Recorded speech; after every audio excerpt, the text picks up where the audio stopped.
दोस्तों, कभी कभी कोई घटना सिर्फ एक मौत नहीं होती, वे समाज के सड़ते हुए जख्म को उघाड़ देती है। हरियाणा के आईपीएस अधिकारी वाई पूरन कुमार जी की आत्महत्या भी वैसी ही एक घटना है। एक अफसर जिसने अपने पूरे जीवन को ईमानदारी और कर्तव्य के लिए समर्पित किया, वो आखिर इतना टूटा क्यों कि उसे अपनी जान लेनी पड़ी। कहा जा रहा है कि पूरन जी को लगातार उनकी जाति के आधार पर अपमानित किया गया, परेशान किया गया और सिस्टम के भीतर ही उनके साथ भेदभाव हुआ। सोचिए, अगर एक आईपीएस ऑफिसर जो संविधान की रक्षा की शपथ लेकर खड़ा होता है, वो भी इस जातिवादी व्यवस्था के सामने बेबस हो जाए, तो एक आम दलित, आदिवासी या पिछड़े वर्ग का नागरिक किन हालात में जीता होगा। ये घटना कोई अकेली घटना नहीं है।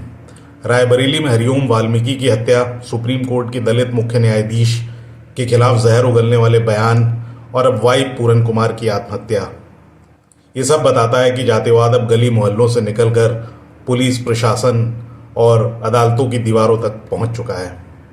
हमने संविधान में बराबरी लिखी, मगर समाज में अब भी ऊंच नीच पूरी तरह से जिंदा है। हम अमृतकाल की बात करते हैं, लेकिन सच यह है कि भारत में आज भी जाति किसी की करियर, किसी की इज्जत और कभी कभी किसी की जिंदगी तय करती है। पूरन जी की मौत सिर्फ एक इंसान का अंत नहीं, यह उस भारत की आत्मा का सवाल है जो अंबेडकर, फूले और पेरियार के सपनों पर टिकी थी। भाजपा आरएसएस की मनुवादी सोच ने नफरत को इतना गहरा बो दिया है कि आज इंसानियत भी जाति देखकर फैसला करती है कि किसे न्याय मिलना चाहिए।